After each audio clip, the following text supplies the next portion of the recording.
L'ordre du jour appelle les questions au gouvernement. La parole est à monsieur Guy Geoffroy. Merci, Monsieur le Président. Monsieur le Premier ministre, pourquoi vous obstinez-vous à refuser de tenir compte de nos avis, éventuellement de nos conseils, éventuellement de nos propositions, même, et je dirais surtout, lorsqu'il s'agit de textes sur lesquels vous attirez notre attention et vous souhaitez le consensus national que nous ne vous avons jamais vraiment refusé ces temps derniers. Ainsi, sur le texte relatif à l'asile, votre gouvernement, votre ministre se sont ingéniés à refuser tout ce que nous leur proposions et également à nier ce qui est devenu une évidence, à savoir ce lien entre le droit d'asile, son utilisation, sa pratique et l'immigration irrégulière. Eh bien, vous avez eu tort, Monsieur le Premier ministre, parce que la Cour des comptes vient de dire très fort ce que nous nous étions efforcés de vous faire comprendre. Elle dit, je la cite, « La politique d'asile est devenue la principale source d'arrivée d'immigrants clandestins en France. Elle n'est plus tenable à court terme, elle est au bord de l'embolie. La majorité des personnes déboutées, dit également la Cour, sera régularisée au bout de 5 ans depuis la circulaire du ministre de l'Intérieur que vous étiez à l'époque, le 28 novembre 2012. Et elle précise, chiffre terrible, cruel, que seuls 1% des déboutés du droit d'asile sont renvoyés dans leur pays.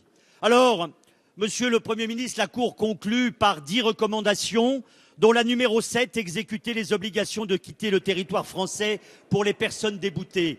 Le projet de loi est en navette au Sénat. Vous avez la possibilité de rattraper votre erreur. Vous avez la possibilité, enfin, d'avouer devant les Français que le dévoiement du droit d'asile et l'immigration irrégulière ne font qu'un et qu'il faut les traiter ensemble. Merci. Monsieur le Premier ministre, la parole faites-le. est à monsieur Bernard Cazeneuve, ministre de l'Intérieur.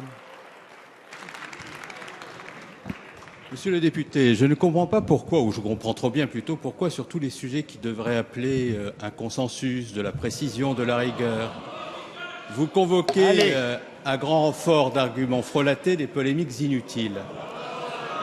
Et je vais vous répondre très précisément. D'abord, vous proposez que nous écoutions les conseils que vous nous donnez. Mais généralement, en politique, pour donner des conseils, il faut avoir bien agi. Et je vais vous rappeler quel a été le bilan que vous avez laissé sur la politique de l'asile. Les postes d'accueil des demandeurs d'asile, les postes de CADA, ont systématiquement été rabotés par des mesures budgétaires qui ne tenaient pas compte de la réalité. Mais c'est ma réponse. Nous avons créé au cours des derniers mois 5000 places supplémentaires en CADA, auxquelles nous avons ajouté sur le budget 2014 5000 places d'accueil supplémentaires. Premier point.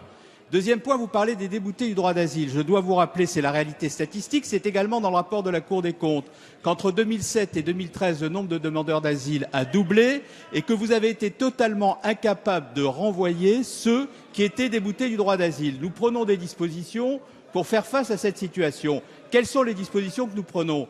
D'abord, nous raccourcissons les délais de traitement des dossiers des demandeurs d'asile en les ramenant de 24 à 9 mois. Comment est-ce que nous le faisons ? Nous le faisons en créant des postes au sein de l'OFPRA, au sein de la Commission nationale des demandeurs d'asile, et nous le faisons en créant des postes dès le budget 2014, 50 postes qui ont permis, dès 2014, d'augmenter de 12% le nombre de dossiers de demandeurs d'asile traités. Et par ailleurs, nous prenons une loi sur l'immigration qui établit les conditions dans lesquelles nous pourrons procéder au renvoi des déboutés du droit d'asile. Je dois vous rappeler qu'en 2014, le nombre de reconduites à la frontière de déboutés du droit d'asile était nettement supérieur à celui qui était